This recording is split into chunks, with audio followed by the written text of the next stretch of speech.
All right, we are in the middle of the Western Conference Final, San Jose Sharks and the St. Louis Blues. Interestingly enough, Ed Willis, 2011, the San Jose Sharks and the Vancouver Canucks met in the playoffs. 5 years later, these seem to be two teams not really on the same level. One's 28th in the NHL, the other is in the top four. How has this happened? Very interesting question, Jonathan. I think it's a fascinating case study for NHL 101 general managers. And when you look at it, you can't say there was one big, bold, dramatic move that GM Doug Wilson made, but he's made a series of little moves, all victories for the organization, which has added up to one big win for the Sharks.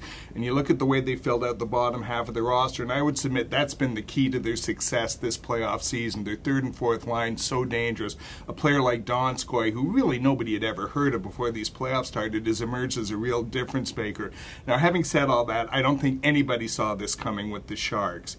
But we can still see the things they've done and think maybe there's hope for the Canucks if they can follow a similar model. Now, what's interesting, Paul, is maybe the two veteran members of the San Jose Sharks, Joe Thornton and Patrick Marleau, they sort of remind me age-wise of the Sedins in Vancouver. And yet, 5 years after that playoff series against the Canucks, Thornton and Marleau, who were in some respects seen as getting to be over the top even at that time, are flourishing. Well, maybe, I don't know, Henrik has to grow a big long beard to give him some Samson strength or something. But it's a great point. I do think, as Ed was saying, the Canucks' path was completely divergent from where the Sharks have gone, which was trying to maintain.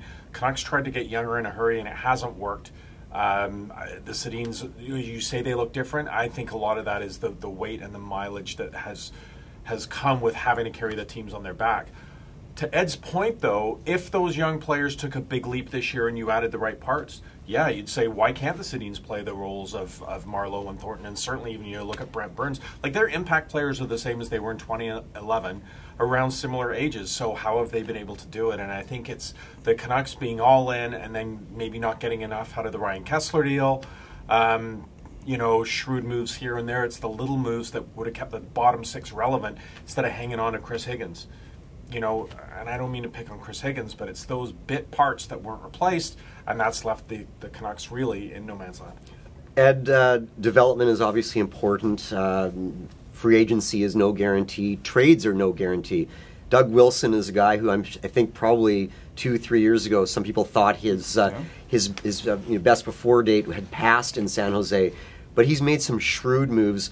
Maybe the greatest move he made was getting Brent Burns out of the Minnesota Wild. I mean, that's a stunning move. Brent Burns was actually a forward at one time, right? Now he's on a potent power play. The other day he had two absolutely stunning power play goals, both one-timers, the suggestion being that he may have the greatest, one of the greatest shots in the game. Is that a perfect example of the stuff that Doug Wilson's done? Well, yeah, I would point to another things, but let's spend some time on Brent Burns because what he's done is almost unprecedented. He's made a great leap forward at age 30, and I think he was an intriguing player before this playoff season and before this season. You could certainly see his value, but he bounced back and forth, forward defenseman, finally settled on defense. But for me, he is just such a unique weapon.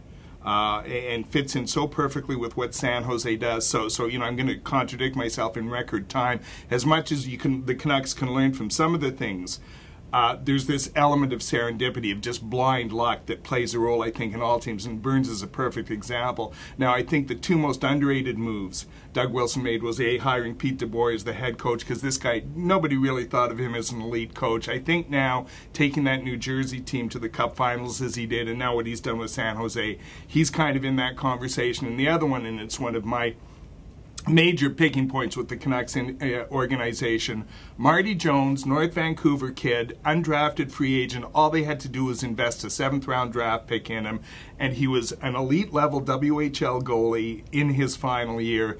They didn't, and he has really emerged as I don't think you can say elite, but he is right on the precipice of joining the best goalies in the league. Paul, Ed's brought this back to the Canucks, and that's an interesting point.